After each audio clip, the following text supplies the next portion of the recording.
Hello, welcome everyone to week 4 of the ICL, the Identity Feed Community League for NAU. Good to see you all again. Today I will be joined by Nikki. And also, first of all, our apologies for the delay. We had some people who were kind of preoccupied and showed up a bit later, but we are gonna head right into the first match. So we are gonna see Moonlit as a first map. Not really a pick we have seen a lot as a first map, but so that's gonna be fun. Also, we are gonna watch Fuzion play against Eden. Fuzion will be hunting first, so that means that Eden was the one who chose this map. Alright, Tyrone's. We see Tyrone. He's probably gonna go most likely Wu-Chang on Moonlit. It's probably really known. He's really known for his Wu-Chang. But I thought they are gonna pick their other hunter, but they actually took a big map to put in with their second hunter. Like, that's usually second round, which is interesting. I mean, it's gonna be really interesting to see Wu-Chang in a first round, especially considering that Wu-Chang normally is somewhat of a third round hunter, sometimes not even really considered to be tournament viable, as he does get countered by communication. So seeing him in a first round, that's ballsy, I'll be honest. Yeah.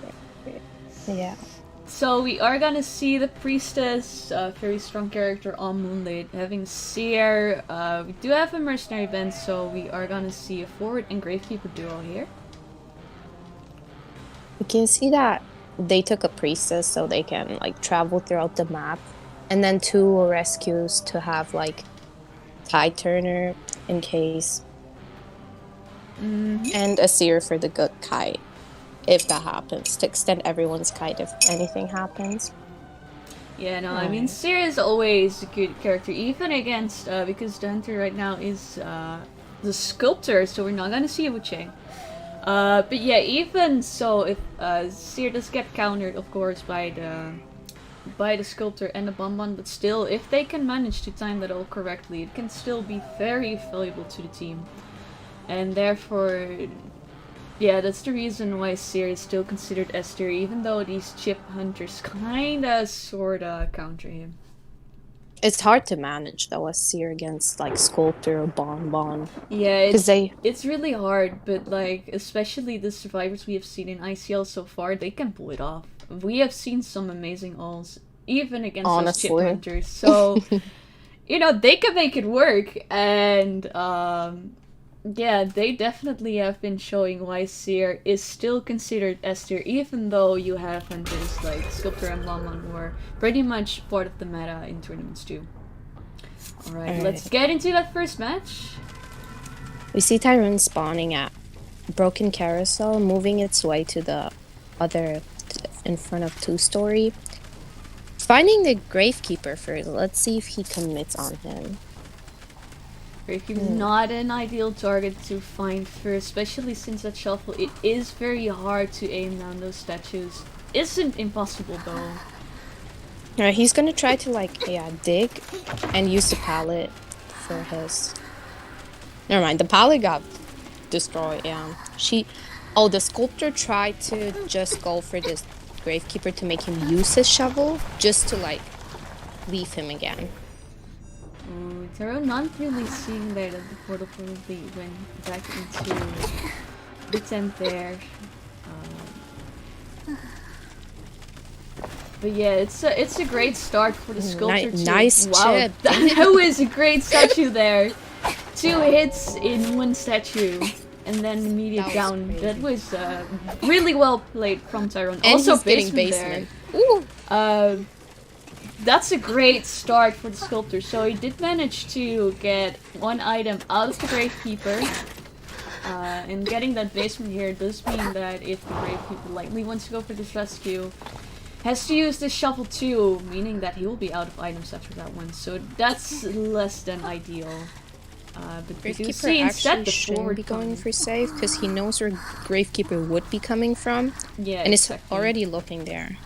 So we see either forward is gonna give him tinnitus and not save at all, or save after half. Yeah, the Gravekeeper is getting constantly chiseled, so the save would be really hard as a Gravekeeper. Yeah, there you go. We see a save after half. So nice football there to get past that sculptor, but will the priestess actually be able to get away from this basement? That's the real question. An owl. Use of that all. Nice stun there. And the priestess is out. That's really Right, the good priestess- for the team. Especially since the priestess did manage to get full portals on that chair. Might be able to somewhat of a comeback, especially since the sculptor isn't full presence just yet. Oh, that was Ooh, close. just in time. Just in time. The That statue barely is also missed. close. Oh my god. Those misses are so, like... Yeah, those were really close statues. Yeah. Alright. Now we have the priestess out of the game. Survivor's not really in an ideal situation, though they can still very well manage to die if they play their cards correctly. It's not impossible to pull this off. Oh, really, really nice. Both statues hit. That was Tyrone is really doing great with those statues. Yeah, although he has no... Doesn't get the fold off in time. Although he has no blink available, he still gets to manage around with his statues and gets a good chase. Yeah, definitely. Tyrone is doing amazing on these chases.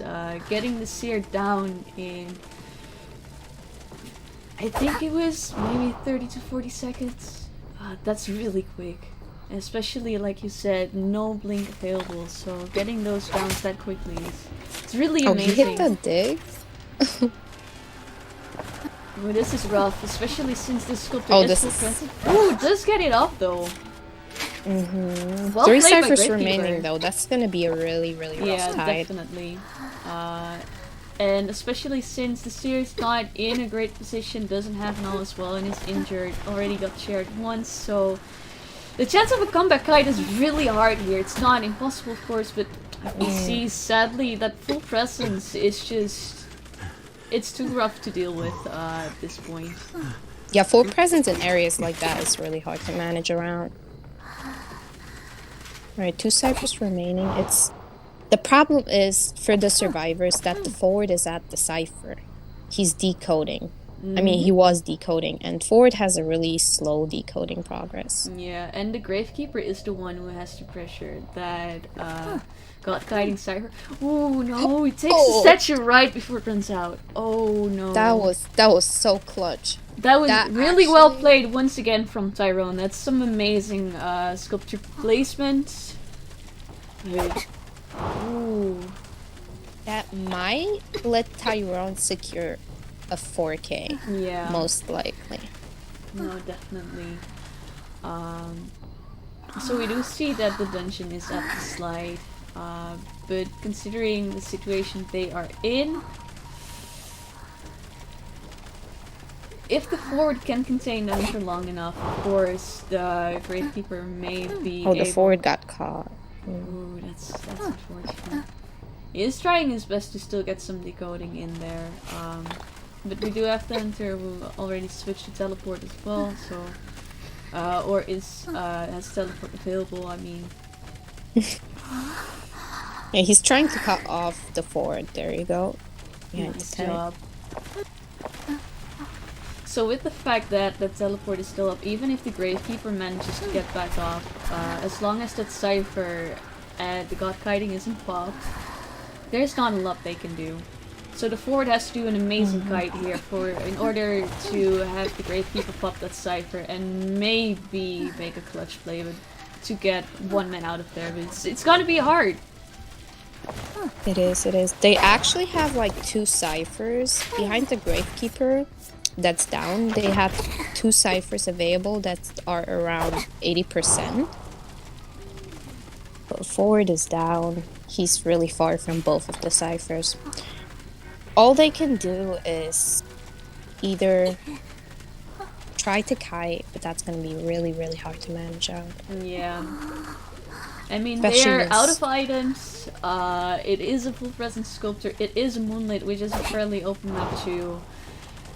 And especially with that full presence, it's rough. Let's see forward being able to self pick there. Alright, he didn't jump down to the chisel, which was really good of the Gravekeeper. Let's have to eat that full presence statue there once again. And again. And now it's just a matter of finding that forward again and making sure that he just does not get to that dungeon. So you can see Tyrone using those statues to find the position of the forward. Ford actually trying to hide. Yeah, we do also see that he managed to pick up a magician wand from the chest. Not best item to have, especially in this case. It will be really interesting to see if he can make it do, because the Gravekeeper is actually halfway through bleeding out. And the sculptor still did not find the forward, so imagine if he can actually manage to get to the dungeon though. Ah, there you go. The target statue basically just show where the forward is. Yeah, sadly not a lot they can do there, and then you have to teleport back to the story. I believe he saw. Yeah, he got Yeah. Kraus, which is Yeah, that just gives him away. that's basically GG's. at Yeah, this unless point, of course forward can kite, but once again, it's gonna be really hard with only that magician wand. He is of course at the dungeon, but Magician one. A magician one against sculptor isn't like the best item. That's the problem. ooh, that was great use of that that one though. Mind game. Yeah, I did not notice that. He tried to mind game there. It is now going towards Gravekeeper, but sadly Oh, he just- tried to. What he was doing is trying to heal the Gravekeeper Yeah. up, so maybe Gravekeeper can kite. Oh, that was so close. Almost managed to get to the Gravekeeper there. But still, 4 men for Tyrone. So that's a great start for Fuzion. I mean, still really well played from Eden here too. But yeah, Tyrone sculpted those statues, especially on the priestess there. That was amazing job. Like that was a beautiful down, and getting that basement on top of it too. That's a great early game for the sculptor. That was scary. Oh yeah, definitely. I am very curious to see how Edith is gonna fight back against this. We'll be back in a second, so please bear with us.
Welcome back to the second half of the first round from Eden against Fuzion. So we just saw a 4-man elimination from Fuzion. Wonderful sculptor play by Tyrone. I am really curious to see how Eden is gonna come back from this one.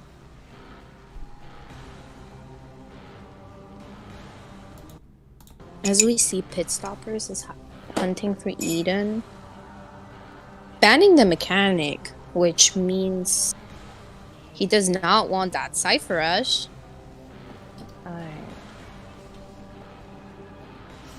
Oh, it does seem to be the case. It's gonna be interesting to see what Pit is gonna pick here. He does need the 4-man elimination in order to tie the first round. So there is a lot of pressure on Pit Stoppers right here. However, from the last few weeks, we have seen some amazing matches from Pit.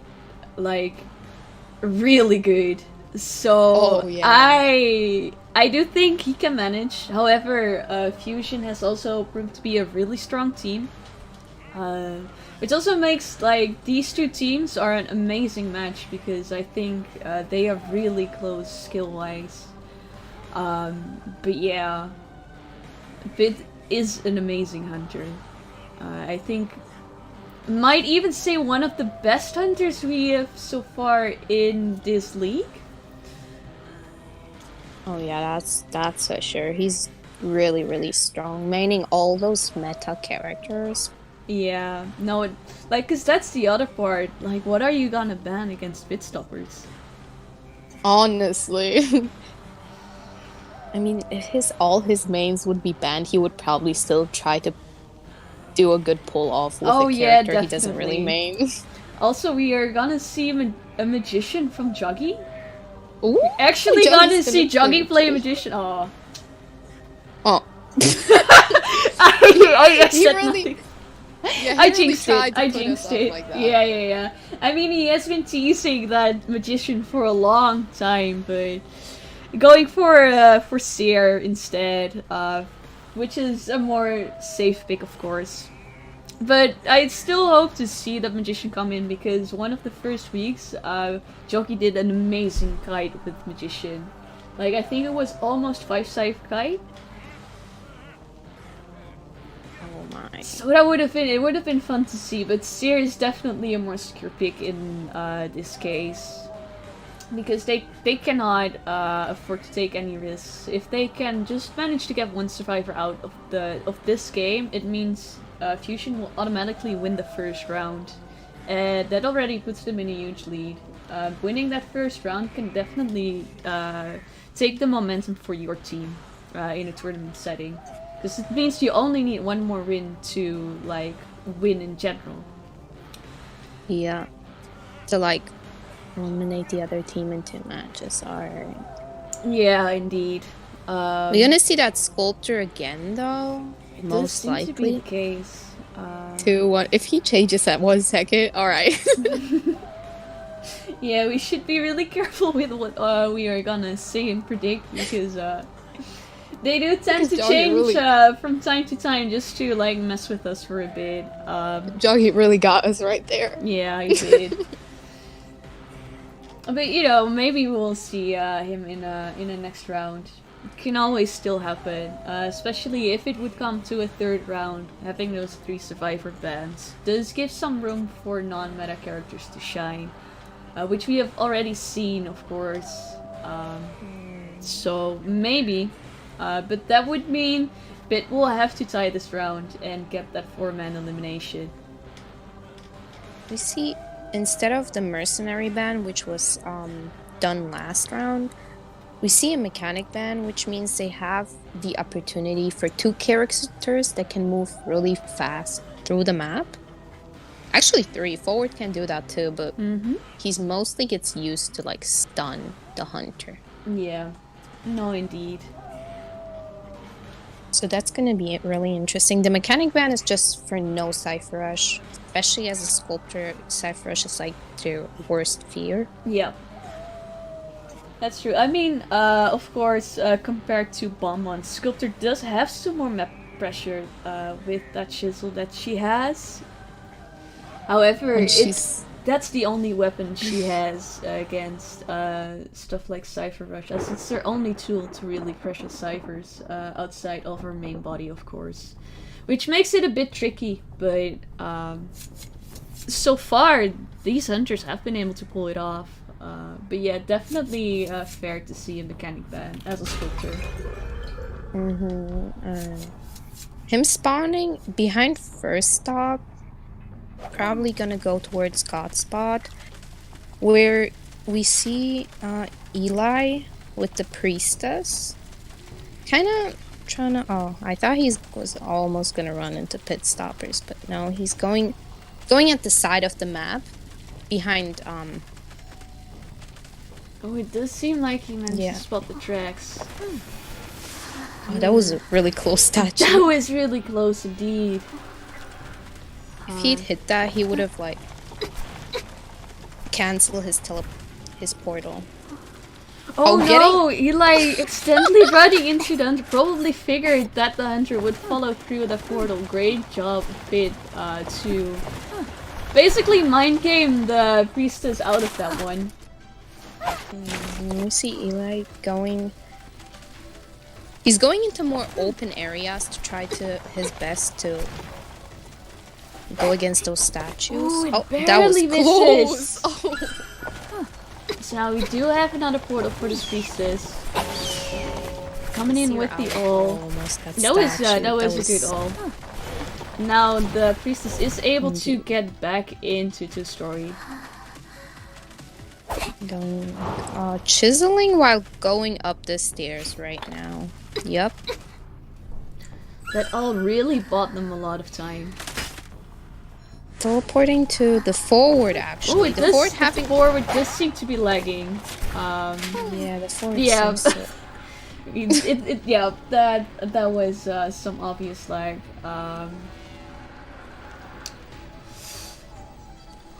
Let me see. He was trying to kite in slow-mo. Yeah, no, indeed. We will be right back once this is fixed. So if please have a minute of patience. We'll try to fix this as quickly as possible.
Alright, we are back into the game. So we're just gonna continue. Continuing like nothing like ever nothing happened. I mean, the survivors are at somewhat of an advantage, as they did manage to already pop 2 ciphers before anyone got shared. So that was a great kite by the priestess. Nice support from the seer as well with that all, making sure that the priestess could get back into the two-story building. Now the forward having to kite. It's a bit unfortunate, of course, that he lagged out and now Aura still has that chip damage, but forward is still doing an amazing job. Yeah. He's doing an amazing job kiting here, despite the odds kind of being against him with that ping issue he had earlier. He felt bad, so he try-harding now. I think so. Does get the down though. Managed to die away from the ciphers, which is great. Priestess also managed to get healed up in the meantime. So this is not looking too bad for Fuzion, especially considering that they only need one survivor out to win this round. Can the statue actually chip the ghost thingy from the portal? Like the super portal? I think it does, yeah. Oh, he could have done that. Shaking my head. Alright. We see a safe before half. That barely missed the mercenary there. Does still get the double hit though, which is far from ideal. Yeah, that chair is pretty good for Sculptor, especially since it's like pretty easy to put statues there. Yeah, indeed. So that's a really rough chair for rescue from. However, the forward did manage to get away. So that's great. That's great on him. Especially he doesn't have any items anymore, so he really has to rely on the environment to kite, which is really hard, especially against the sculptor who is now at full presence too. Oh, good pallet hit from the sculptor. Yeah, great right job here. from sculptor. Still, great rebound from the 4-2. We are one cipher remaining now. So yeah. Dying away from ciphers too. Yeah, no, forward is doing an amazing job kiting despite the ping issue he had earlier. Oh, it can't chip. It seems like he was mistaken on that one. Ooh, they went back just a bit too early, so he still had to take the chip hit. Now we see Joggy trying to save as a seer. Actually getting the save. Wow, great job from Joggy there. Also manages to get the body block off. And there we have the Cypher Pop. Cypher Pop, wow, okay. Actually not going for the forward anymore. Probably going for Seer because he's injured and he can easily statue him around. Yeah, definitely. Like, it's very unlikely that they are gonna be able to make a save there regardless. Oh! Great statue on the Seer there who was trying to get to the roller coaster. We really do have close. teleport available though. In the gate. Not everyone is at the gate, so I think, the gate is still open. tie. Is it?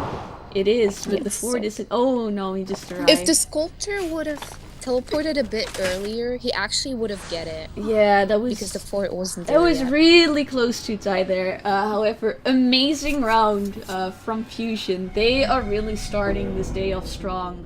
First getting a 4-man elimination with their hunter, and then getting a 3-man escape on the first round. That puts them at a huge advantage, both point-wise and round-wise, of course. However, it surely isn't too late for Eden. They can definitely turn this around. This is a best of 3 in the end. So in the case that Eden wins next round, it will go to a 3rd round, and they can still win that one too. So even if Fuzion may be in the lead point wise, there is a lot of opportunities for Eden to still work around it. So don't give up on Eden just yet, because and we know that they are capable of turning the tide around. We have seen them do so earlier, I think. It may have been 2 weeks ago. I'm not too sure, but yeah.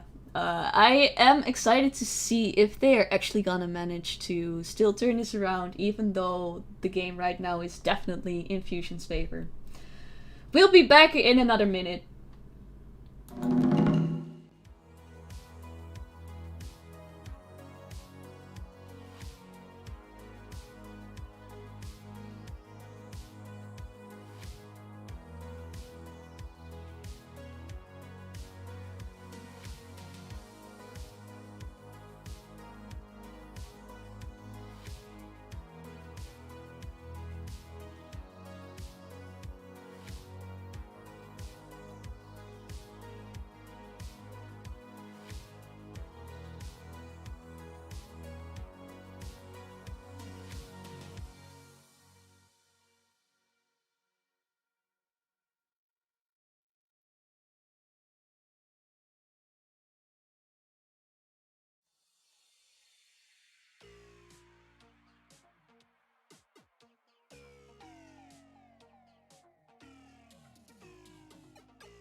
I'm not in game yet. Oh. Alright, and we are back with the second round between Fuzion and Eden. So currently we have Fuzion being in a 7-point lead on Eden by winning the first round with a 4-man on their hunter and then a 3-man escape. Oh, it does seem like Nikki is not yet in the game. Yeah, oh! I lagged out! Oh no, hold up. Let me share my my screen. Alright. I hope that works. Nothing ever happened?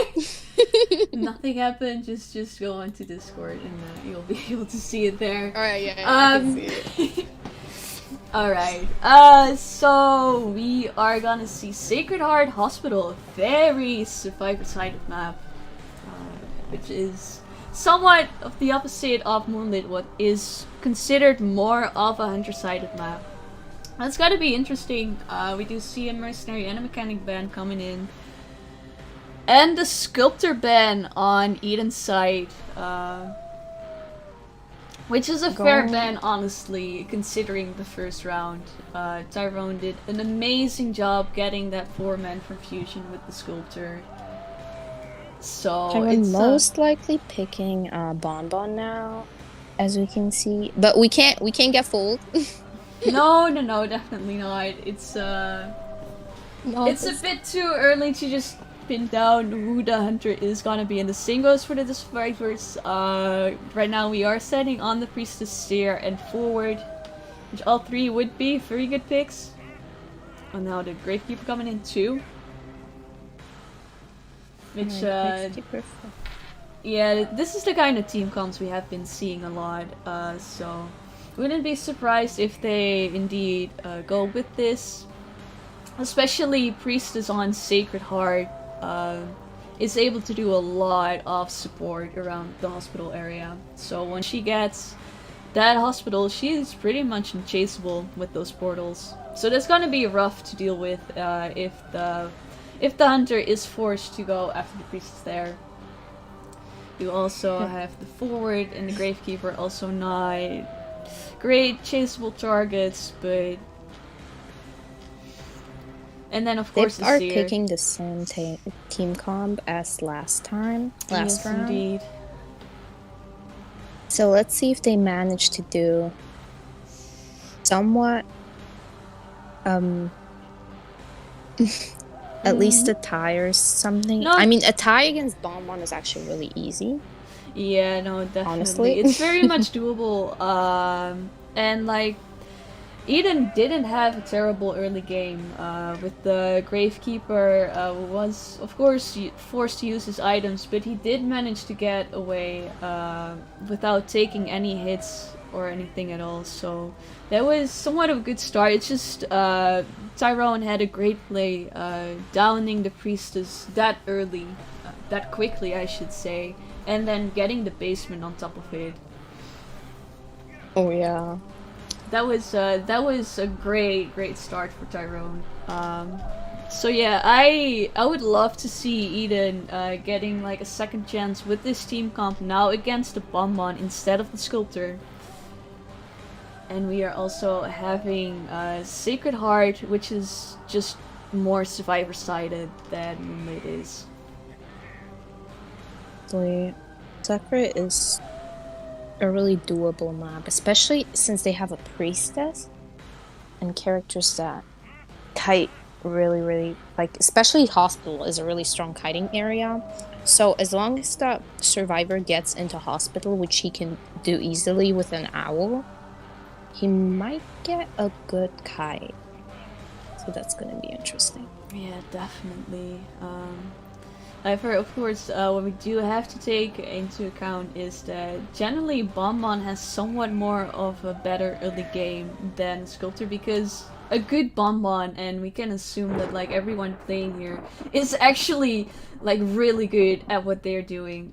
They get those chain hits, they just make them work, and therefore it's really hard to dodge Bonbon. So they have to do like a lot of transitional kiting in order to basically stay alive against this Bonbon.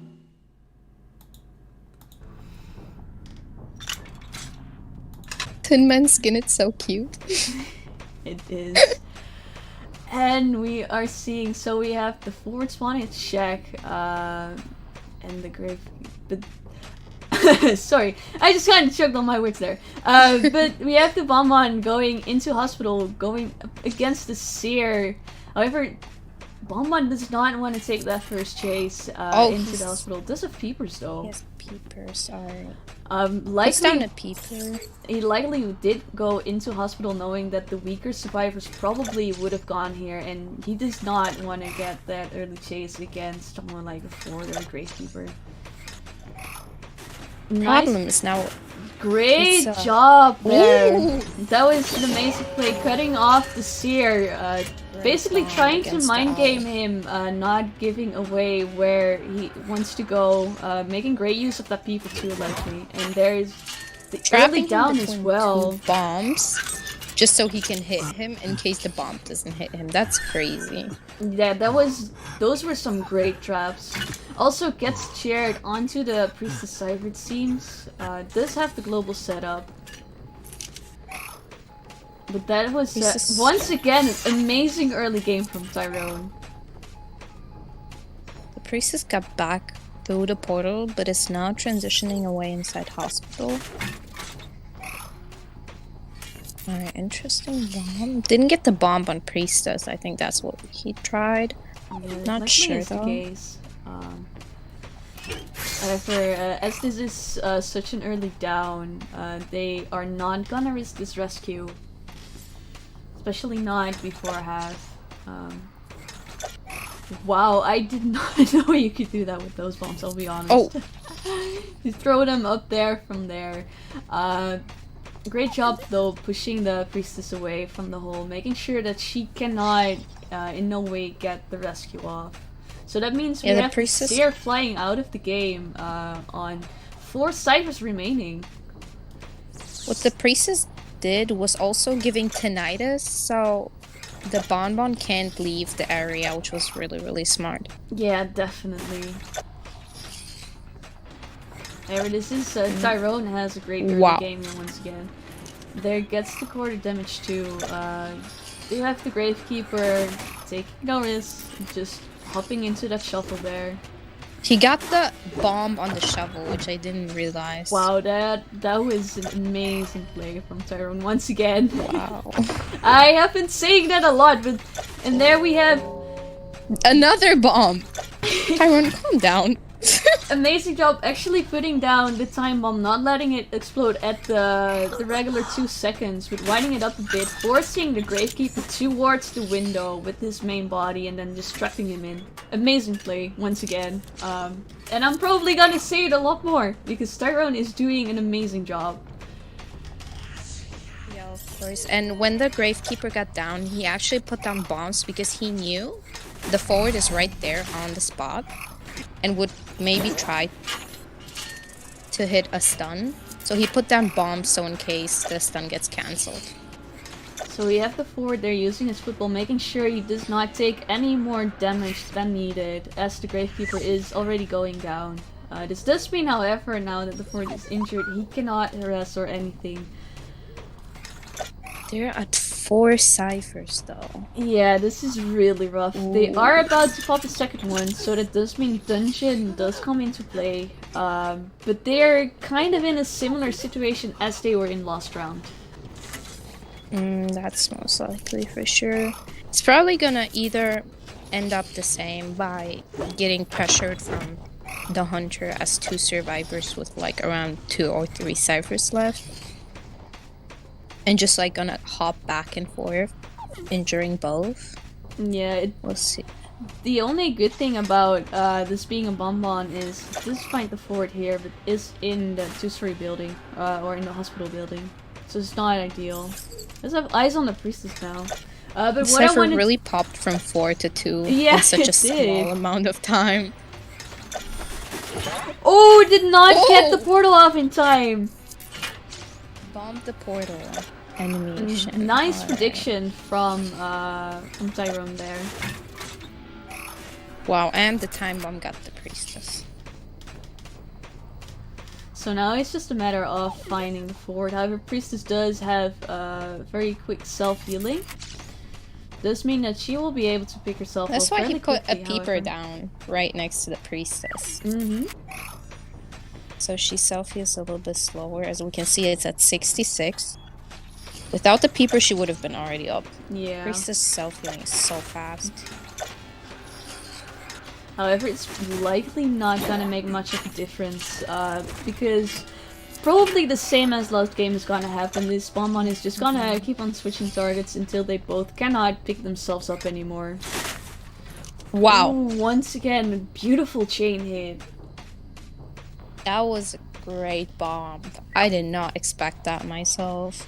I can honestly say that Tyrone probably is one of the masters of chip damage, because those statues and then those bombs are simply, they are amazing. That's for sure. He's definitely ooh, gets the global portal. A global portal to Global the portal forward, towards the and forward, now... so now they can actually heal up. That's really good for them. The ciphers are 2. They split up in case he finds one of them, so they have to kite. The other one is decoding. They can't heal fully because it's too risky.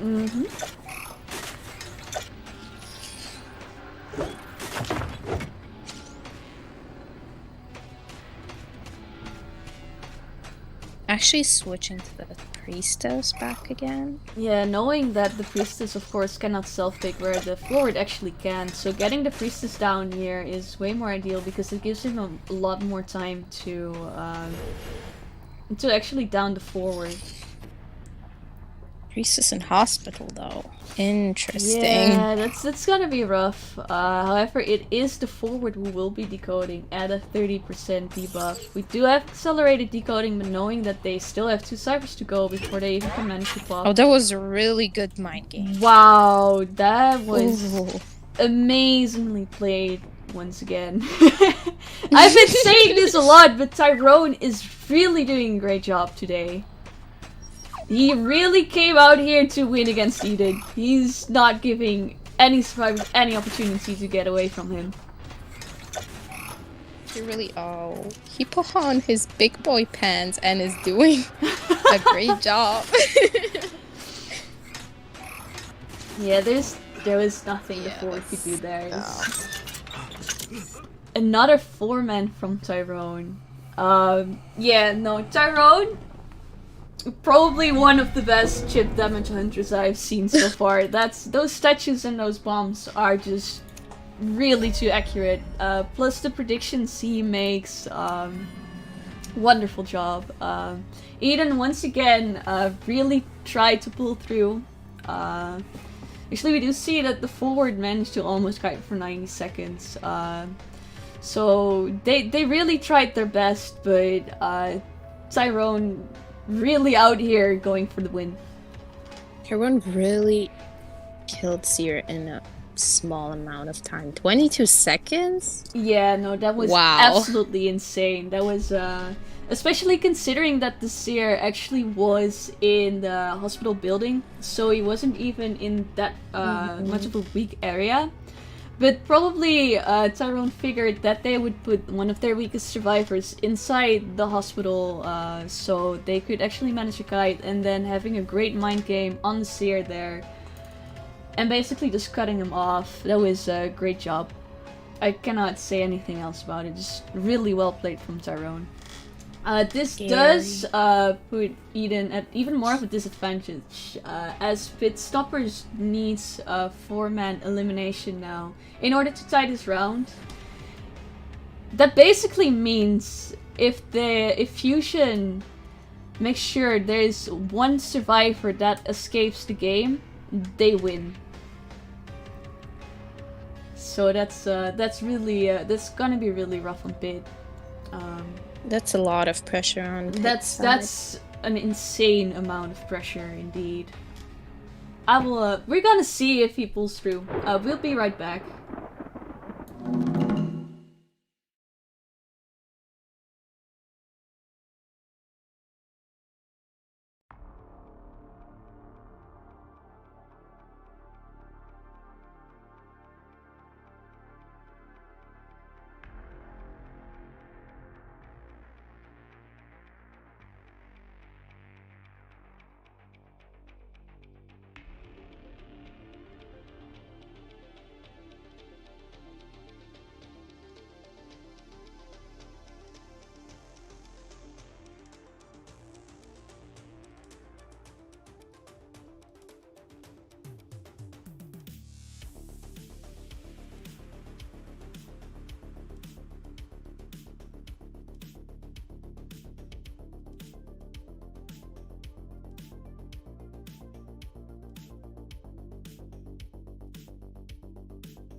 Alright, welcome back to the second half of the second round. So basically what needs to happen here is that Eden needs a 4-man elimination in order to go to the third round, as Fuzion currently is in the lead with a total of 13 points, as they won the first round and they managed to get a 4-man elimination in the second one. So there is a lot of pressure on Pit right here.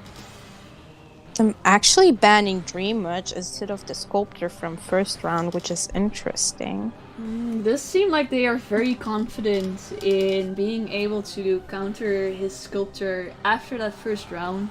I mean, they did an amazing job, but it was very close, so... It's a bit of a risk, I'll be honest, but if they are confident they can work against his Sculptor, then they can definitely go ahead and ban the Dream Witch. However, like we said in the other round too, Bitstoppers actually plays a lot of Hunters, so you might as well whip really something else out. With everyone. We see.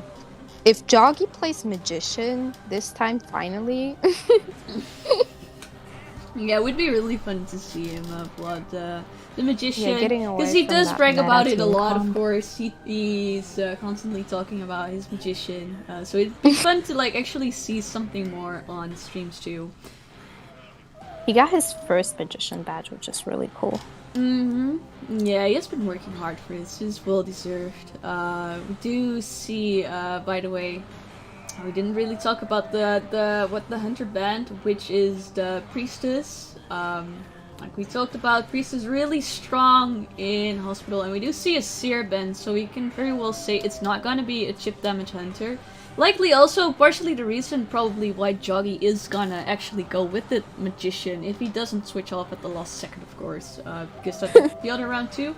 But since this is likely not gonna be a chip damage Hunter, as they banned the Seer, he does have some room to actually pull out the Magician. What is interesting, however, the first round we did see a mechanic ban, but now actually not.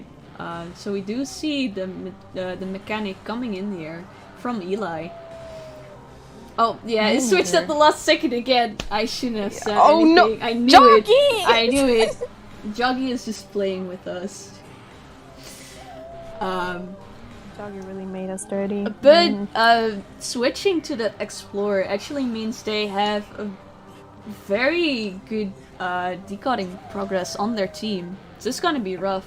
Bitstopper's currently still standing on Blood Queen though. A really good team comp, which is 2 decoders, 2 rescuers, against hunters that can't pressure ciphers that well. Yeah, no, indeed. Especially Bloody Queen, that's gonna be interesting. Bloody Queen, I must say, I think it's somewhat of a risky choice to go Blood Queen, as Blood Queen is considered a TIE Hunter. Of course, after she got her nerf, we haven't seen a lot of her, because that nerf basically meant she went from a Hunter that could very well draw in those wins, was part of the meta, a solid S-tier Hunter together with Dream Witch. She just fell from there to a TIE Hunter, and not a lot more than that. However, of course, we have seen some people actually make the Blood Queen work still. But we do also have an Explorer on the team who does counter the Mirror. We have the Forward, the Mercenary, and Mechanic, who are all considered counters to her as well. Mechanic, of course, not the strongest guider. However, the fact that she has her bot does mean that she can Cypher Rush the Blood Queen, even if the Blood Queen has a good chase. Basically with Bloody Queen, she needs to get her first mirror, which is gonna put her in a lot of pressure. Because if she misses her first mirror, it's gonna be really, really tough after that. Yeah, no, definitely. Because the cooldown on the mirror is that long, she cannot really afford to miss a mirror. And we do have 2 survivors who can manage to outrun the mirror, and we have 1 survivor who can hide from the mirror. It will be rough on Pit. However, Pit, like we said as well, is an amazing hunter. So I wouldn't be too surprised if he can actually make this work, but it's somewhat of a risk. But I'll be honest. I would love to see this play out in Pitt's favor. Oh, the Isabella skin. That skin is so cool. Alright, we see the Blood Queen spawning at Shack, moving towards statues where Jockey is. Probably gonna hide. He's also walking, so he leaves no trail. And is hiding at this moment. It's gonna be Can he interesting. actually manage to hide? Does seem like Pitt is not gonna waste too much time. Yeah, he's already leaving. Going towards the bot. We'll see if he actually... No. Also, doesn't It's find the not. bot mechanic immediately running up. Does seem... Oh, we are seeing another pause. Maybe Doc is lagging again. Yeah, we'll see. We'll be back in just a second.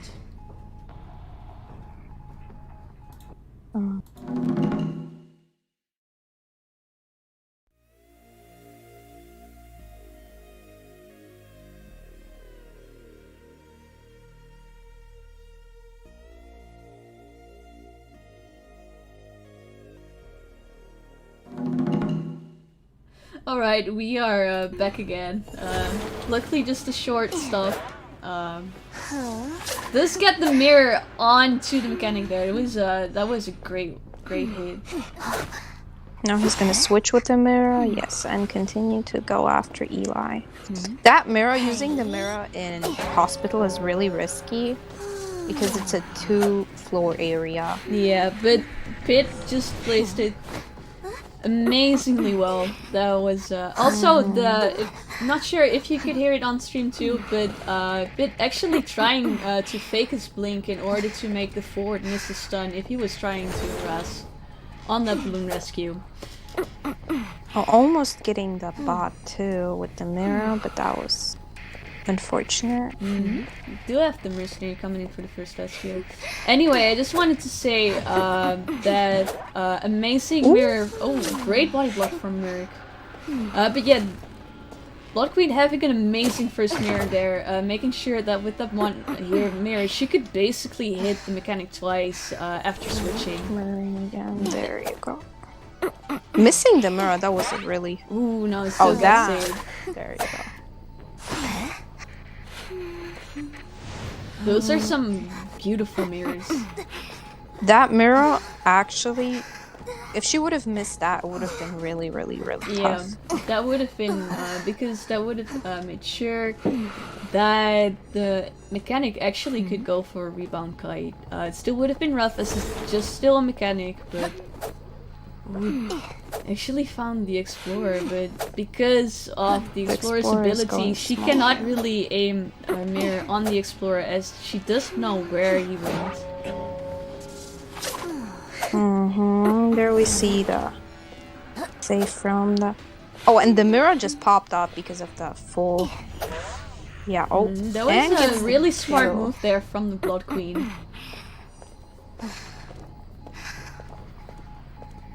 So basically, that's putting the Bloody Queen in an actually good position with 4 seconds left. Yeah, definitely. That was a really smart move, getting that hit on the forward.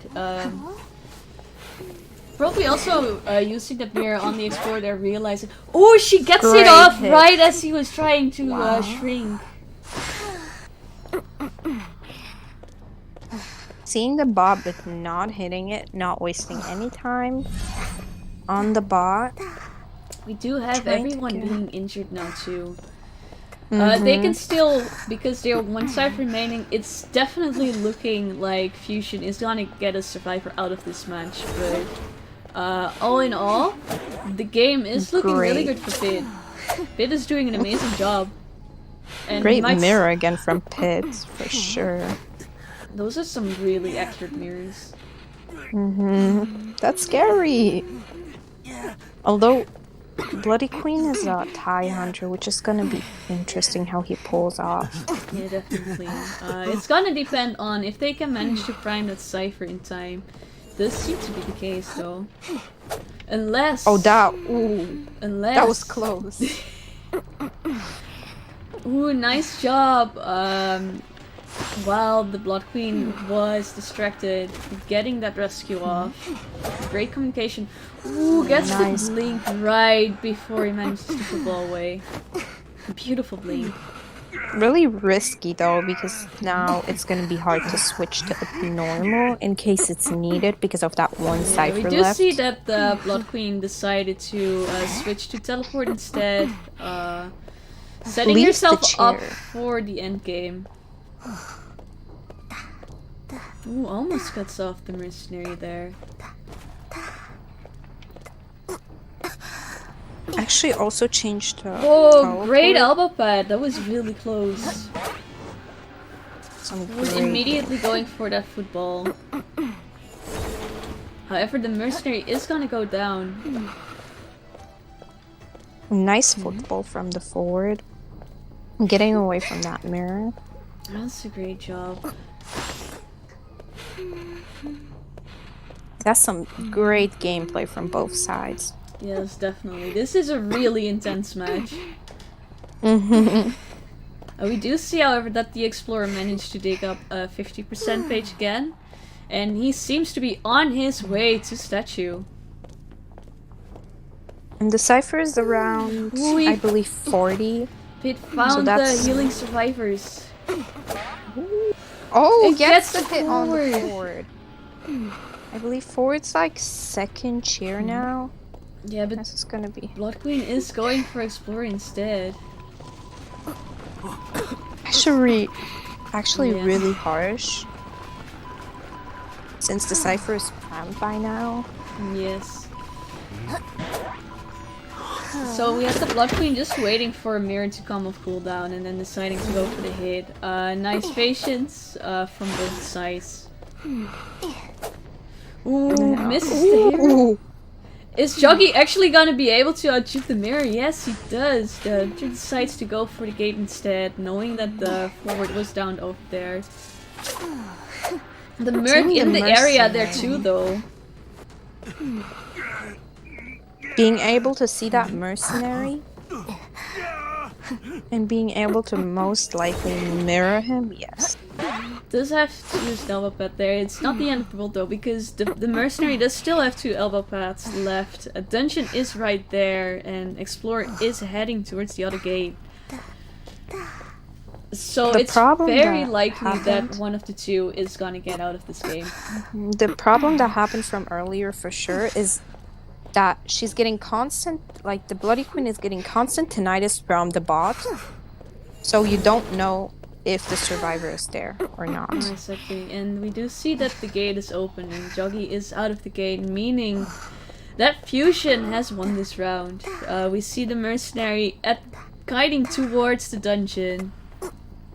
And actually getting attention. So That's a tie, yeah. It was really harsh gameplay. Yeah, sides Pit did a didn't really give great them job. that tie for free. It was definitely looking like a win for Blood Queen at some point. It's just the fact, and that's the strength of a double decoding team, and especially having that Explorer there who can basically dodge the mirror with his ability and then get those pages, popping that cipher there.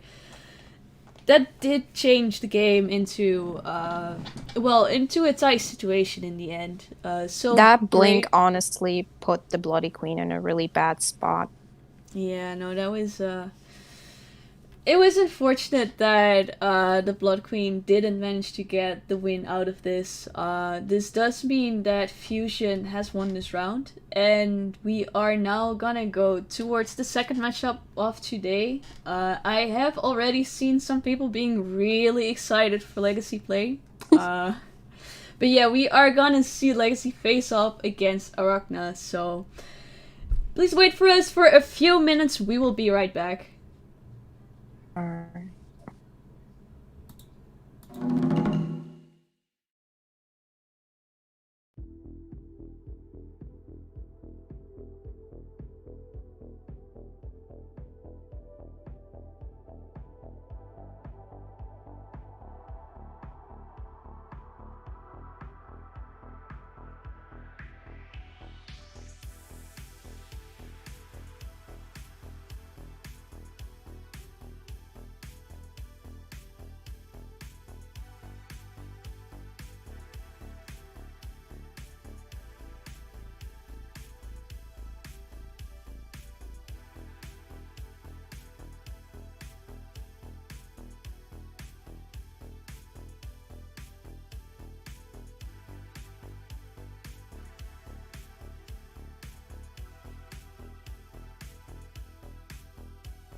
Welcome back to the second part of the first day of week 4. So we are gonna see Legacy play against Arachna right now.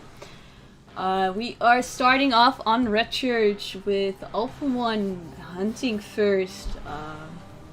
Banning Mercenary. So I have seen Red already a lot Church. of hype in the chat for Legacy and also for Alpha 1. So definitely a lot of Legacy fans in there, but Arachna also had some really good results in the earlier rounds. So it's gonna be interesting to see how they are gonna put up against Legacy, which is, of course, they are known to be like one of the best teams of the server, and they are for a reason. So it's gonna be a rough in fight. The chat up so much. That's so cute. Yeah. Oh, the chat is going crazy. Yeah, it does seem to be the case. Currently standing on Breaking Will, sadly, of course, a hunter we will not see in the playoffs so far. So yeah, there you go with the switch. I don't think he's gonna go on that No, or Breaking Wheel. He's just playing with us. Yeah, of course he is, but we know better that that Breaking Will isn't allowed. But yeah, it's gonna be a rough battle for Arachna, especially considering Alpha 1 also a hunter who is able to play a lot of different hunters. So especially if they were to play in a later round, it's hard to target ban against him. Which kind of was the same for Pit Stoppers. Those hunters that are just able to play basically anyone they want. That's especially in the later rounds. Those are the strong hunters in the tournaments, because you can see there is a lot of hunters that are able to like play Dream Witch. They usually have a secondary main, which is like a sculptor or a bonbon. Especially in rank, that's the case. And then you have like these type of hunters who can just pull out anyone in a tournament and just make it work, which is absolutely insane. So I'm really excited to see what Alpha 1 is actually gonna go Feaster in the first round. Wow, I don't think we have seen a Feaster so far. And I did know that some people in the chat were actually asking for the Feaster, so I do not know if he got his inspiration from chat or if he originally already planned on going Feaster. But that's gonna be really cool to see. On this fighting team, we do have the Gravekeeper and the Forward, who are gonna probably have to take care of the rescue there. Are somewhat capable of doing so, although it will be a bit rough on the Gravekeeper. Then we have the Seer, who is actually fairly strong against Feaster, so and he can, of course, offer a lot of support, and the same goes for Priestess. We have seen some Priestesses on Red Church before doing an amazing job supporting their teammates. I think it was last week, I'm not too sure, but actually making sure that they made a route towards a global portal, getting their teammates away from a sticky situation. So definitely a very strong team comp. So we are gonna see if they will be able to deal with Alpha 1's Feaster. This is gonna be really interesting. The team comp isn't as bad against the Feaster though. No, definitely not. But no Mercenary can mean that it's gonna be easier to stuff the characters. Alright, we see him spawning in front of Graveyard, which is a pretty common spawn. Going towards Backgate, my bad. Going towards Backgate, seeing the Forward first. Ooh, that's a rough first guy. Yeah, he's not gonna commit to that Forward. Does not want to deal with that. A smart Forward choice. is a pretty good counter against his chase. Against Feaster chase, because of the fact that if you put down a tentacle, he can just dash away. Yeah, so exactly. It's really tough. We see him going inside church to find the priestess there. Oh, the priestess sadly did not really manage to get that portal up just right. so had to use a second portal to get out of the church there.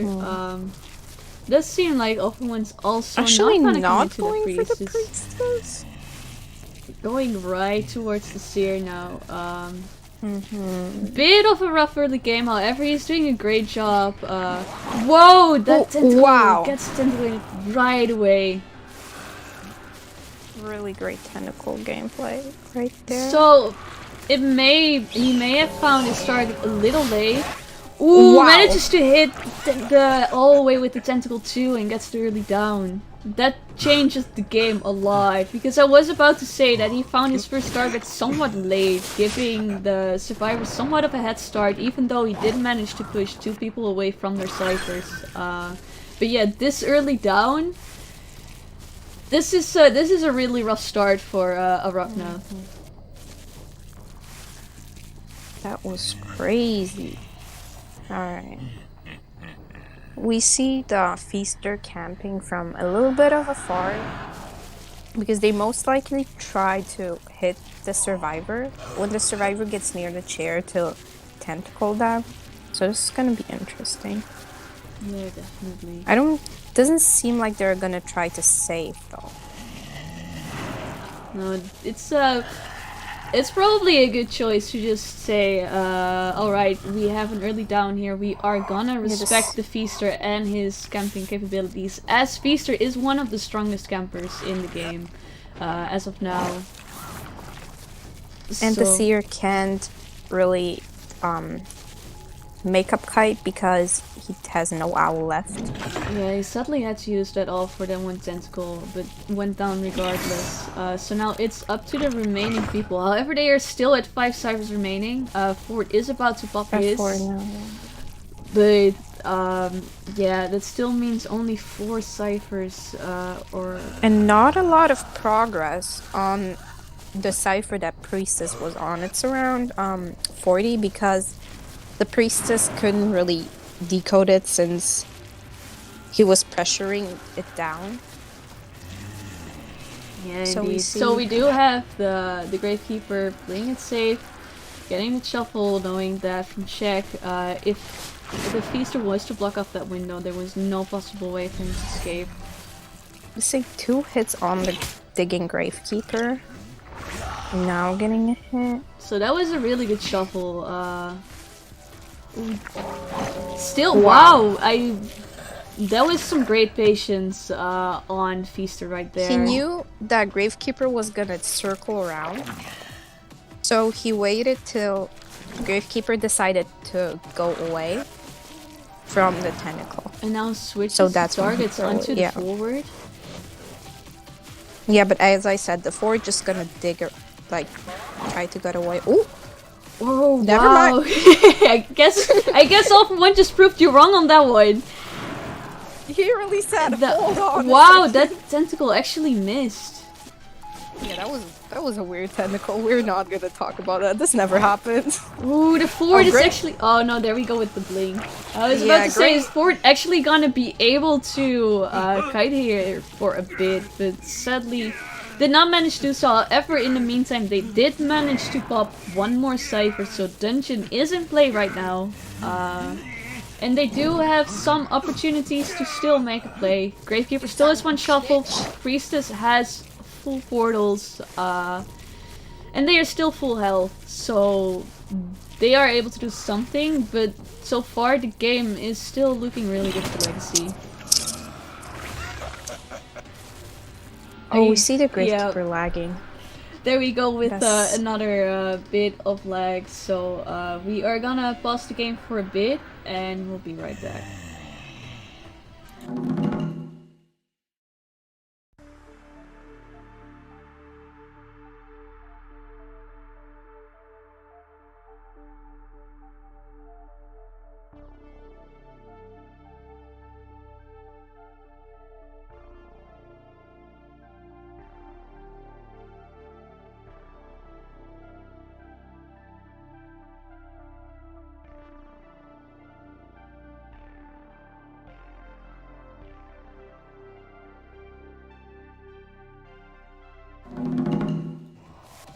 we are back into the game. So we had a bit of lag on the Gravekeeper side. Ooh, nice Great job tentacle dodging those dodge. tentacles. Is And able great to bait get the off the rescue off first before. shot. Have beautiful rescue from the Wow. Gravekeeper. Another dodge from the Gravekeeper off the tentacle. Ooh, and gets the pellet down Wow. just in time as well. Gravekeeper absolutely doing an amazing rescue. So forward is away from the chair now and is out of sight as well. Gravekeeper is going down for the forward though. Gonna get cheered at the same chair forward was at. Forward and Priestess healing at the other side of the portal.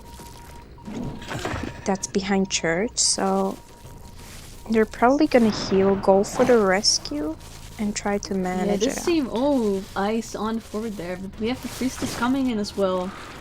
So forward causing a bit of a distraction, but not really enough. Oh no! Hitting the chair. Hits the chair there! Oh, that's great for the survivors. We do... That can actually be a game changer.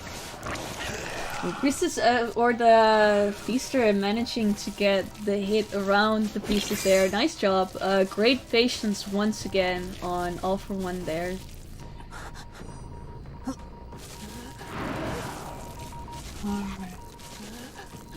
Now we have the Gravekeeper going onto his second chair. Priestess, of course, would still be able to do a rescue, but... Their Like we have last seen cycle's already- next to the Gravekeeper, though, Yeah. I believe. That's Yeah. a bit unfortunate. It does seem like they are gonna, in fact, sell the Gravekeeper here. This does mean that it's likely gonna end in a loss for Arachna, as they still need 2 ciphers, and Priestess of Forward both are a bit slow on decoding. Do see Feaster sliding through the walls on my screen.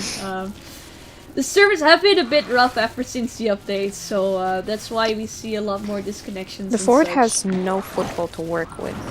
And Ooh, dodges the hit though. the juke. Ooh, great job from the forward. Still gets For the down hit, though. yeah. So now we're gonna ride onto the Priestess. We see Priestess going into... he saw Priestess that was going into a pretty good kiting area, which is Graveyard. No one used the pallets here yet. Yeah, so this does mean, ooh, nice The portal prediction there. of the portal, though. that Yeah, was but great. also the prediction of the tentacle right there. Like, great job on both, but Priestess still managing to dodge it. This is an amazing job. But yeah, Priestess is still at full health, so she may be able to kite long enough. However, they still need 2 ciphers, and having the forward being the one to decode is really rough. That's for sure. They're almost done with their cipher, though. It was at... yeah, he picked it at 70. Actually, going for the forward again. I mean, if he can get the forward down here, who is already injured, I can He got see the forward he's down, already down. Wow, I mean, All for One is just doing a great job with the centrals. I cannot really say That's for anything sure. else. So, but yeah, in the case that got the forward down, which he managed to do, the forward isn't able to pick himself up anymore. So now all he can do is basically just bleed out until Priestess may be able to get dungeon. But since he is only at barely a quarter, Him hitting the wall. he's just trying to basically clear the view here. Trying to get eyes onto the Priestess. Priestess actually heading towards the forward here, trying to pick the forward up. But it's gonna be rough to do so, especially since Alpha One Another is great not tentacle. missing. Yeah, he is not missing those tentacles. Not today. Oh, that was a close tentacle. And that was a really good charge attack. Yeah, amazing job from Alpha One getting a 4-man in the first round with Feaster. They So were actually really well really close to getting a 1-man out because of the ciphers almost being done. Yeah, But the definitely. teleport really messed them up. Yeah, indeed. That was a great from Alpha One. basically acknowledging that the priestess was gonna guide for a whole bit there at the graveyard, especially since she was full health. So just switching to teleport and going back into the forward, downing him once again, making sure that they just couldn't escape. It's really well played. Of course, Arachna did really great job. Seer sadly went down fairly early on, but they still managed to pull through somewhat. So yeah, I am excited to see more of both teams. We are now gonna watch Arachna hunt, and then we will have the survivors of Legacy play in the second half of the first round.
We are back with the second part of the first round between Arachna and Legacy.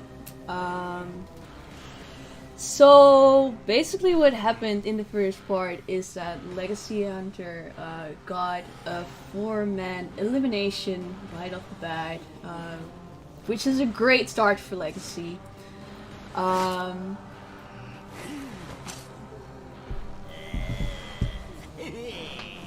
I do think Nikki is not here just yet,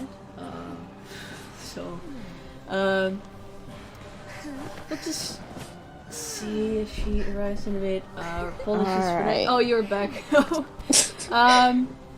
So yeah, we already started, so apologies for that. But yeah, I was basically telling that Legacy got a 4-man elimination in the first round, and this puts a lot of pressure on Arachna, of course, because that means as a hunter, they need to get a 4-man elimination as well in order to tie the first round.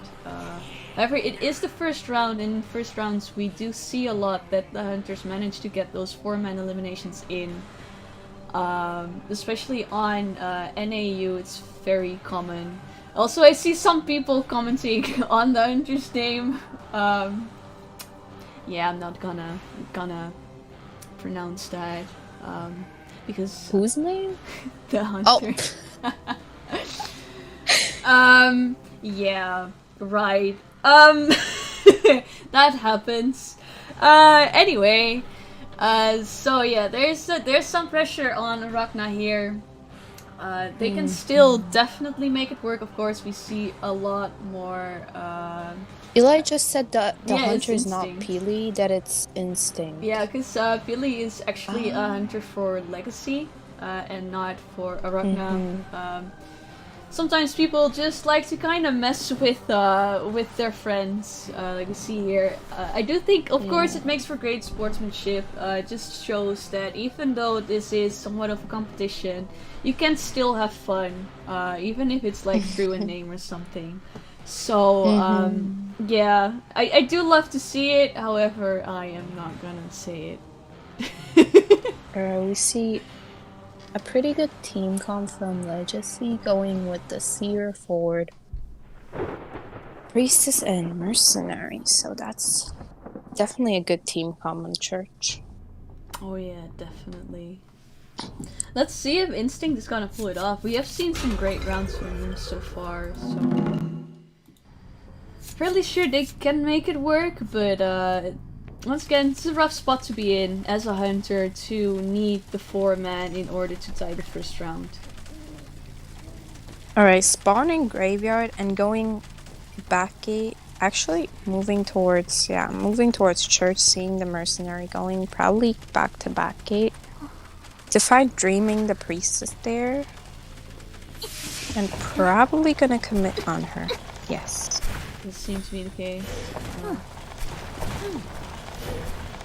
So, Going nice through the portal portal. from the priestess, by the way, acknowledging that the hunter would just place statues on the pallet, making sure that she could not fold it safely, and just using the portal to get across it anyway. Going into the corner of the map. Oh, nice ult there. Making sure that yes. the priestess can get away from the open area. We do have the teleport here coming right now. Teleports onto. Wow, what a statue! That was an amazing statue. Pulling the forward Unfortunately right back that it in. was the forward, but great that it was that statue. Yeah, no, pulling the forward right back in as he tried to dash away from the hunter, and then getting both the chip damage hit and the regular hit in.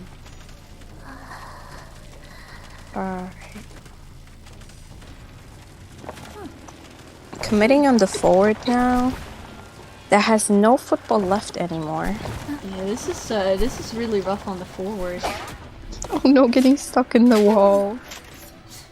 Yeah, that was unfortunate. Yeah, it's really unfortunate. However, of course, there isn't a lot of places the forward could have gone to, and now gets chaired onto the Seer Cypher, so that disrupts the Cypher progression a whole lot. They're still at 5 ciphers. Yeah, the ciphers are around 50. One is 50 and the other are like almost done, so that means they're gonna definitely get 2 ciphers done in the meantime of forward being chaired. Yeah, indeed. Which is not too bad of a start, of course. However, they can still very well pull a tie from this situation they are in, even though they got chaired on the Seer Cypher. The Seer actually moving away to the middle cipher. Trying to do some progress there so he's not running around clueless in the map. The Sculptor didn't quite manage to get the chisel on as well. Of course, it is Shaq, so you have to make sure that the... Going for in the safe for the last soul. second rescue.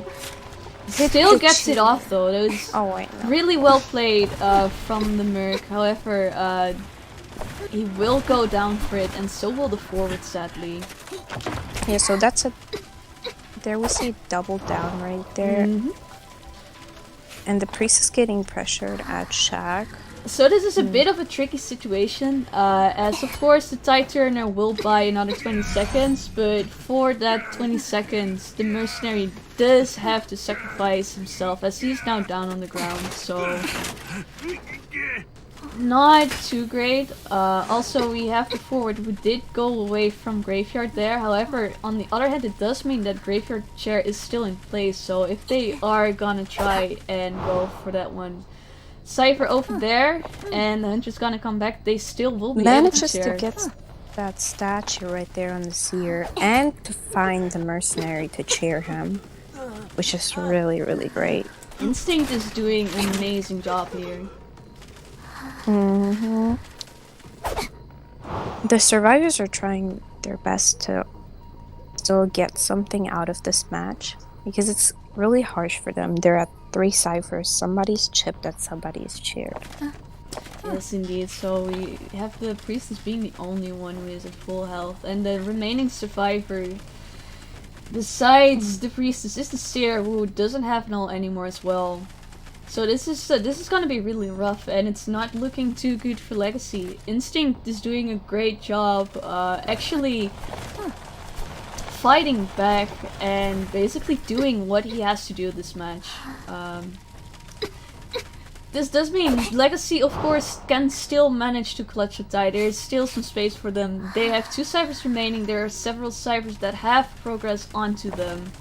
It's definitely not impossible. Now we have the priestess coming in for the rescue on the mercenary. Against the full... If Instinct can manage to stop this one. But can he? No, he cannot. He cannot. That's great for Legacy. That's great for Legacy. That save really just clutched it up into being a most likely a tie. Yeah, definitely. That was a great rescue from the priestess. She knew she couldn't afford to get stuck there and just did what she had to do. The problem is the cipher right here, where the hunter is the only one that started and really far. So that puts them in a especially considering that position. everyone has taken some damage. This means that they cannot easily go in and pressure that cipher over there. Oh, sadly does not get the actually hit not on the going seer. to pressure that cipher there. This seems to be the case, and now the priestess is free to take over the cipher. Actually gonna teleport there. Yeah, just wanted to get that hit on the seer, making sure that no one is able to pull off any rescues, pressure any ciphers. So Wow, that's some great dodging from Dreaming right there. Dreaming is doing an amazing job kiting in the start and right here as well. Right, Dreaming waiting right there. Probably to put down the wall, and that's In the some meantime, interesting. we do see that the seer and the mercenary are actually giving up. Getting couldn't down. manage to dodge that full presence statue, and we have seen Now the this in problem. the first round as well from today. That full presence sculpture is just... it's really hard to work around with. The problem is going to be the save now. None of them can save if they get chipped once. Yeah, That's going to be most likely really stuff. carefully. Especially the mercenary is out of elbow pads too, so he cannot dash past the center. Really If he good takes dodge. one chip hit, it's over. But he manages to save. He manages to get it off. Wow. Wow.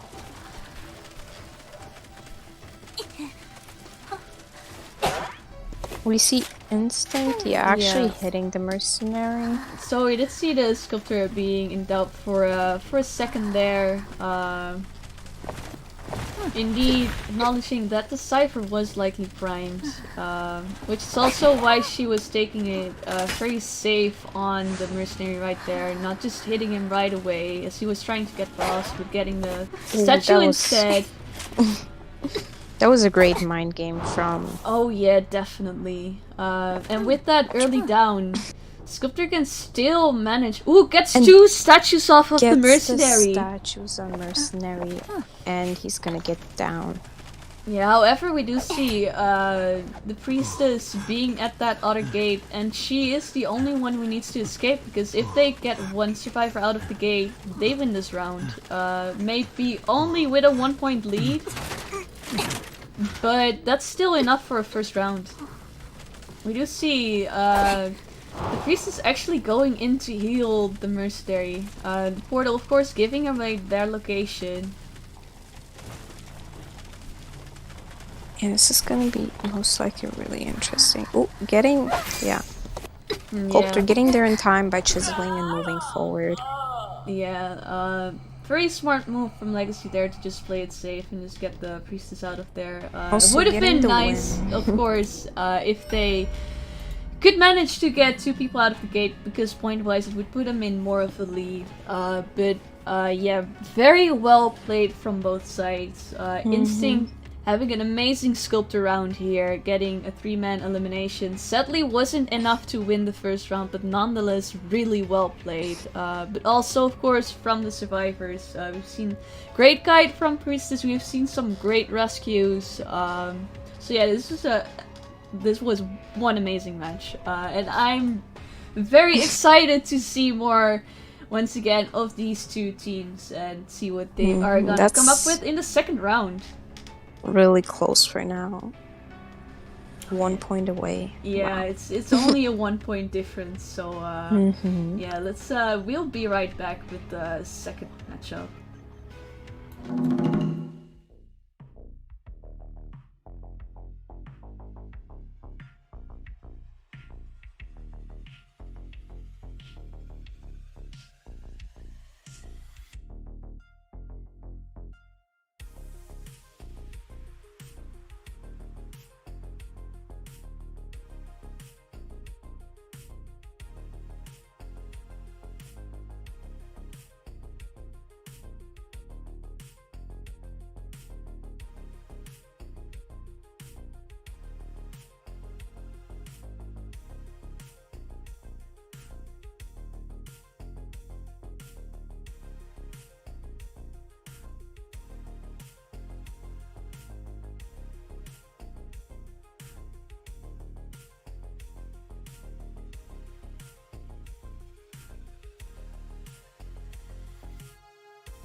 Hello everyone, welcome back to the second round of Legacy versus Arachna. So currently Legacy is in the lead. They have won the first round with a total of a 3-point difference as All For One got a 4-man in the first round, and then Instinct proceeded to get a 3-man elimination in the second round for Arachna. So that basically puts them at 6-3 in favor of Legacy.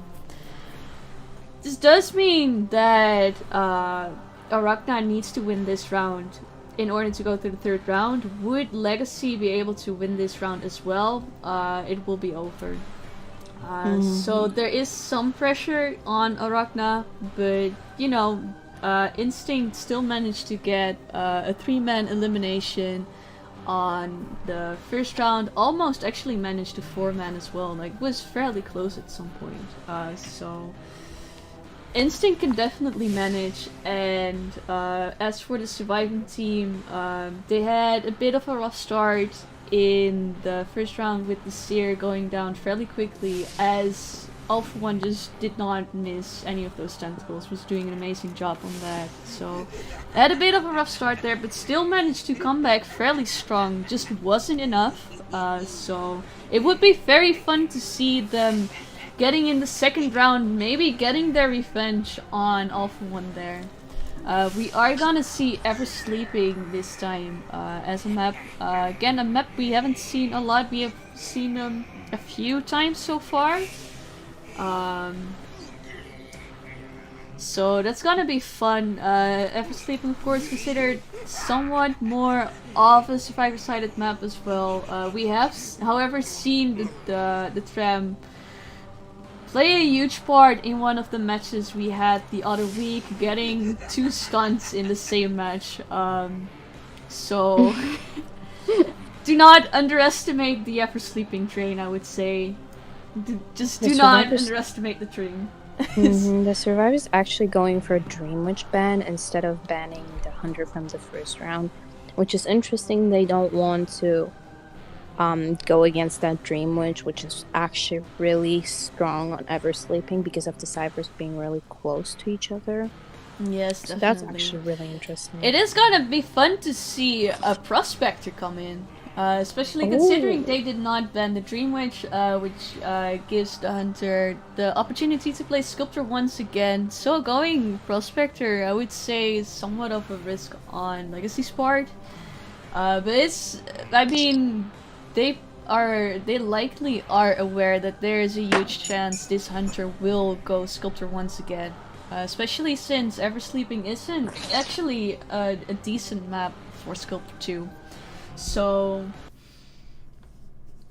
they probably, I mean, I'm sure they have figured a way to make a Prospector work here. So it's gonna be really interesting to see how that's gonna play out.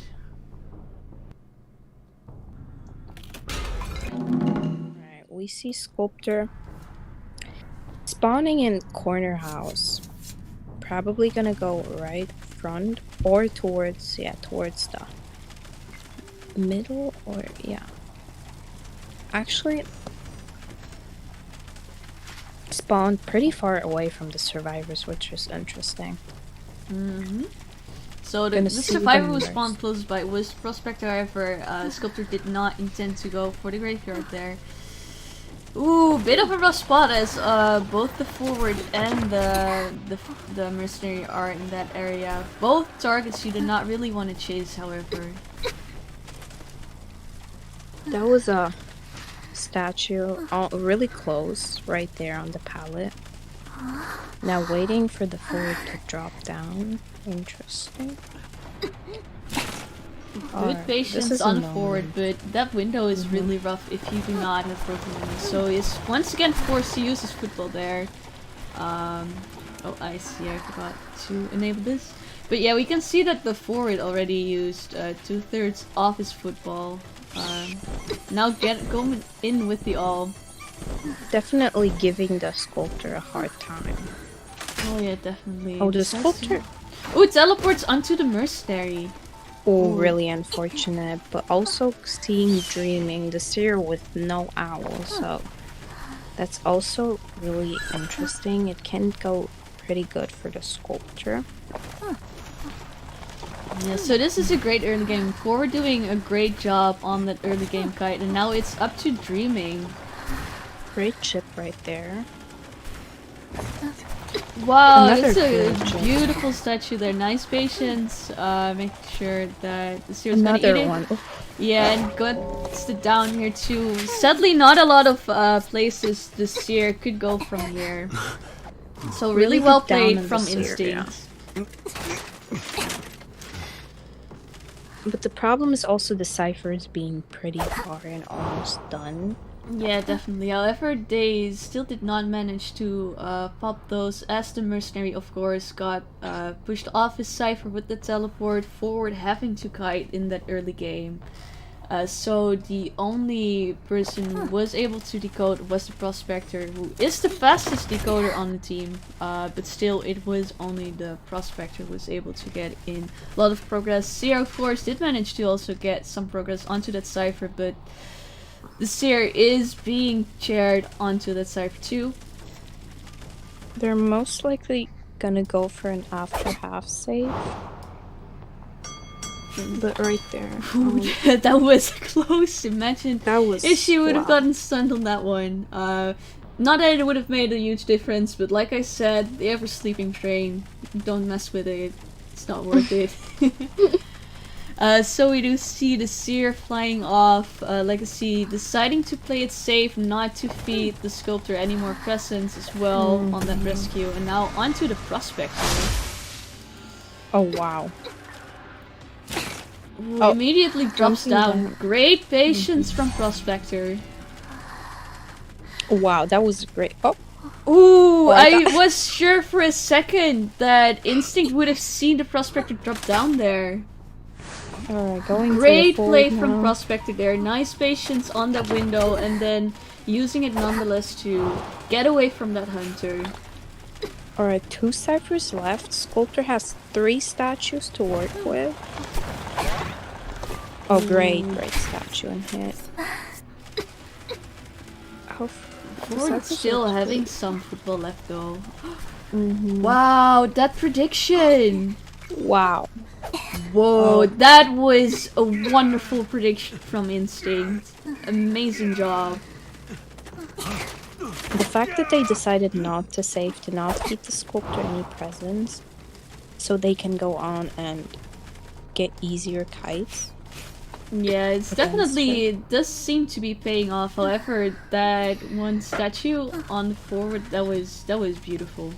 So now they actually do have to get this rescue, even though the Sculptor will be full presence. But if they do not get this rescue off, of course, it's not gonna be... Wow. Ooh, that was so close. close. That was really close.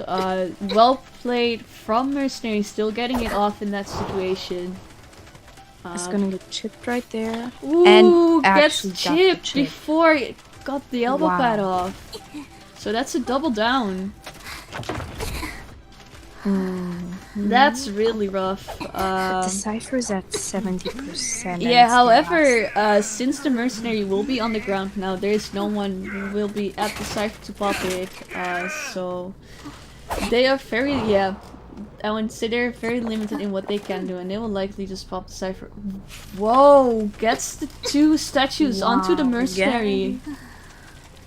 Crazy. Is this actually gonna result in a 4-man for Instinct? He's going over right towards the Prospector now. Mercenary is not able to get the rescue on the forward. And it's back onto the ground.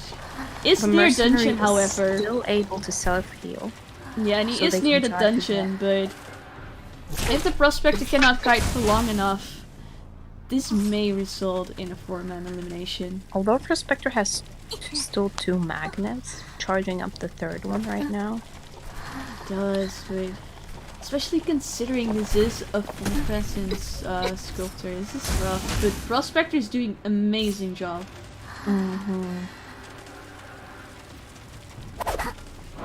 So we have the Sculptor just checking the gate, who does spot the Mercenary there.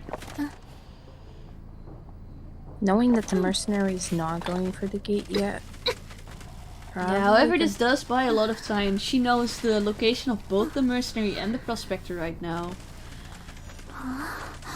Alright, mercenary now opening the gate. Gonna get chipped. Now it's gonna be a game changer. Does she get the chip or not? Yeah, if she manages really to low. down the mercenary again with those statues. Low on statues, that's the problem. And Trem came in.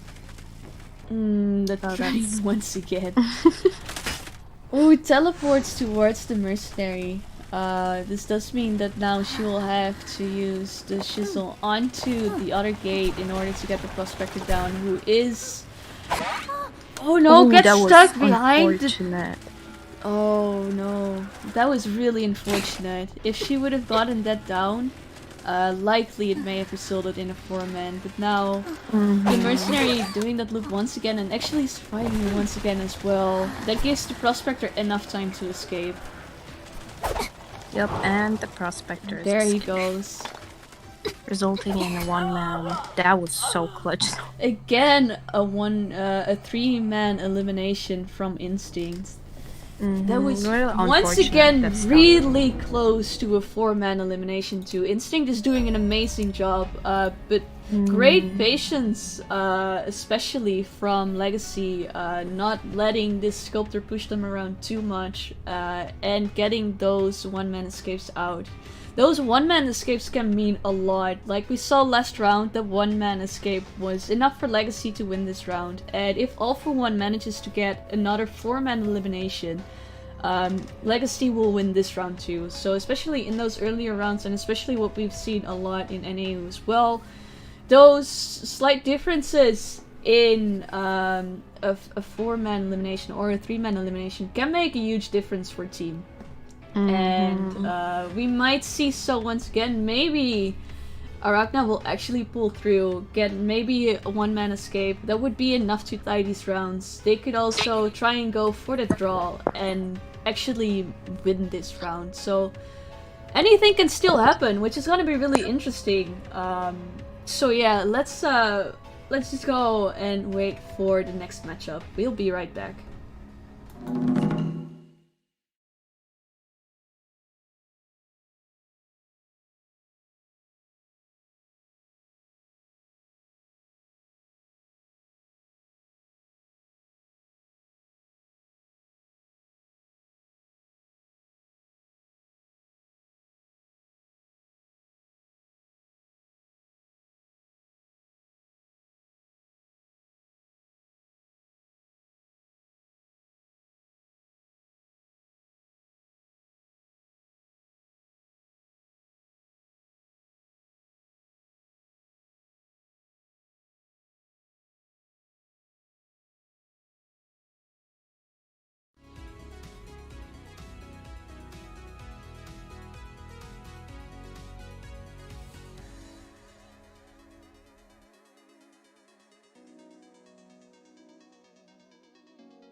Alien snoring. Welcome back to the the second half of the second round. So we will now have legacy hunting. Sadly for Chad, no patroller, violinist, or peeper Mad Eyes from All for One. We are gonna see I alien hunt this round. So basically, what needs to happen for legacy to win this round? They need to get a 4-man elimination. For Arachna to win this round, they need 2 people out of the gate. So, once again, anything can happen. Absolutely anything. This round can go to absolutely anyone. Seeing a Dream Witch ban, which is a good ban. We've said it last round as well. Dream Witch is fairly good on Ever Sleeping, and Alien is simply a really good Dream Witch, so it's only fair to ban the Dream Witch here. They definitely don't want to go against Alien's Dream Witch on Ever Sleeping. No, indeed. So that's a really good ban from their part. You see on Legacy's part, the Mechanic and the Explorer bans, so we are not really gonna see a Cypher Rush team comp from Arachna here, as they do not really get the opportunity to do so.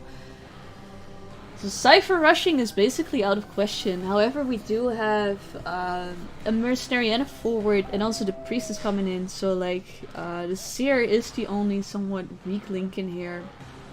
A pretty typical team comp when those 2 survivors are banned. Yes, definitely. It's gonna be really interesting to see what Alien is gonna pick here, though. Especially on Ever Sleeping, a Priestess is really, really great always to see.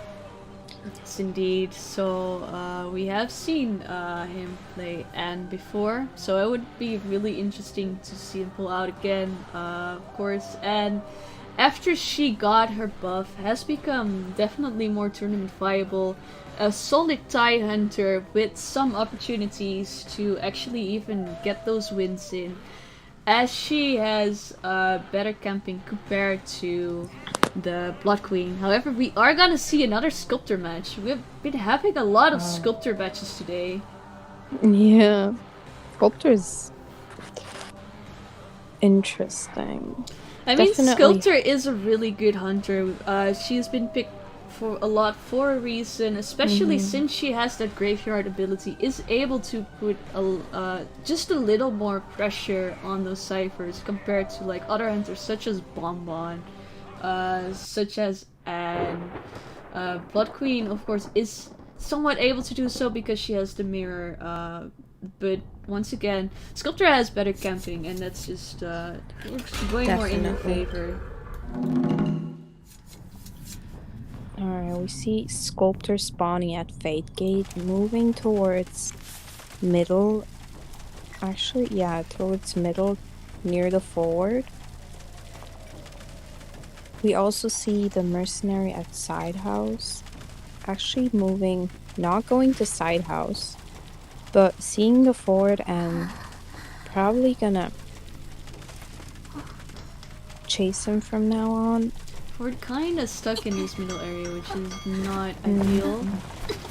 But he does, of course, have a football, which he is using right here. Does give away pretty much a free statue hit, so it's not ideal, but he does need to get away from this area, as he has not a lot to work with. We're already known from Sculptors to find forwards in this today.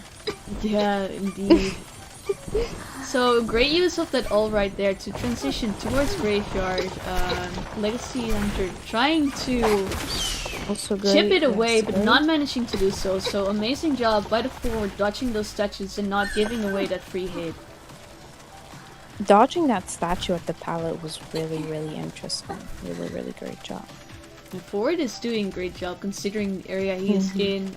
Did of course have to use a bit of his football, but...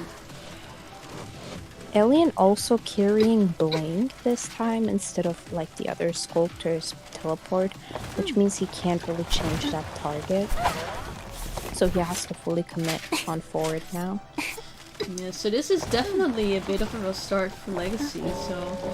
Wow, Does really great get statue right chipped there. right onto the corner. But nonetheless, we do see the Seer almost popping the Cypher. Getting a really good chair though. This chair placement is actually pretty good for sculptors since it's pretty open and they don't have a lot of ways to go to. Yes, indeed. We do see the priestess coming in for the first rescue, so they are saving the mercenaries in this tight turner right here. Indeed, saving before half too. So that's interesting. Priestess is doing a great job watching. Gets the terror shock though! Wow, what a prediction from Alien. Great patience from Alien. That just turned the game into Legacy's favor. Of course, still, Arachna just needs to get a tie of this. Into a statue. Oh no, that's so unfortunate. And there goes the no attack recovery hit. So we have to down on the mercenary. Forward does get away though. Getting the priestess on chair and the mercenary. Ooh, nice job by the merc immediately going for that rescue. So it turns into a 2v1 kind of situation this instead of turning sides. This is this is I don't know what to think. Getting the priestess now, but the priestess is actually on second chair now. Yeah, so they this is really rough. A lot is happening in those maybe I 30 don't seconds. know how it's gonna turn out. That it is not looking good for Arachna. So the forward already got shared once, and already had to use his football too. So now we have the steer coming into. Basically means that everyone is injured now. Make it though. That's he cannot safely make it as the. However, Alien is out of statues, so would have been really risky still. Mercenary did manage to self-pick. But yeah, what I still wanted to say, Mercenary did take a lot of hits, so he has that shell shock working against him. So even having to heal up with the forward right here is gonna take some time. The fact that one terror shock can change a whole game. Yeah, no, definitely. That terror shock was huge for Legacy. And because they were actually in a decent position, it was not gonna be a win maybe, but all they needed was a tie, and that one terror shock, it was really hard to come back from. And then Alien using it to his advantage, getting that no attack recovery hit in, and then the double down on the priestess too, getting her on that second chair, that just turned the game around. We see Mercenary trying to do that cipher. Zero being chaired. It's gonna right before half actually. Oh, great communication from Arachna right there. Seeking an opening to get the He's gonna the no recovery hit. Nice blink. Ooh, doesn't quite reach, but still, of course, gets it down, and there we go with the statue hit. Mercenary, of course, already self-picked. Alien knows this, so he is not really forced to pick up this Mercenary right here. Can take his time. However, he is still gonna do it, as there is only one cipher remaining. He acknowledges that no one can rescue, so making sure that you get the Mercenary on chair means it checks the cipher that was started. The Seer's starting a new cipher, which is interesting. Yeah, they probably just wanna like spread up, especially with the graveyard coming in. She cannot really graveyard onto the second story one, so that's really good for the survivors here, which is why this is a really strong cipher against the sculptor, especially as a lost cipher. The last 3 ciphers are really near each other, which is the problem right there. Yeah, definitely. So the forward did take this time to heal up. Is now able to go for the rescue on the Mercenary. However, Alien is gonna pressure the Seer. Actually will make the rescue. Right wow, there. Beautiful down on the Seer there with those statues. And gets basement. I'm not really sure if he's not gonna get the basement, as he likely just wants to pressure those ciphers rather than. Oh, getting the last second save. Ooh, that was really close. It does get the statues onto the forward. So Alien doing great job pressuring. Seer is... the fact that Seer is also dead on chair. Mercenary is dead on chair. Yeah, and so is the forward, so all they need is to get one survivor out of this game. That's the main objective for Arachna right here. If they still get clutch a tie, that would be great. It would mean they win this round, but all they need is to get one survivor out of the game. Otherwise, the game will go to Legacy.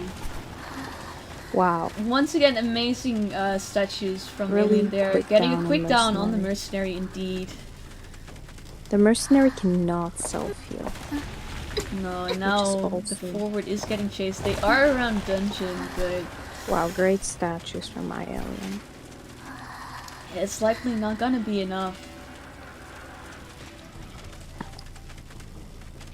Forward is trying to do the best he can in this situation, but it's gonna be really rough for him to make a play here. He cannot really heal up during kite, since this is a sculptor. The mercenary cannot pick himself up. We saw a little bit of a spike from iAlien, but that doesn't change Great a lot. patience. Wow. Amazing patience from Alien right there, getting the 4-man elimination, which means that Legacy will win this round as well, and will be the winner over Arachna. Wow, both teams, that was really That good was from both teams. an amazing game. That went yeah, I don't even really know how to describe it, since it did look good for Arachna in the start. They only needed to get a tie there.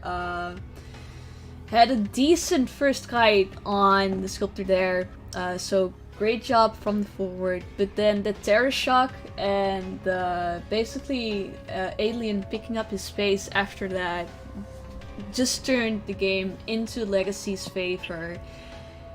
And going from a tie to a 4-man elimination, which is absolutely insane. So really well played from both sides. This was such a great match. And I think we have seen some really cool matches before this as well. So yeah, what a way to end this day. Anyway, we will be back tomorrow with the second day of the 4th week.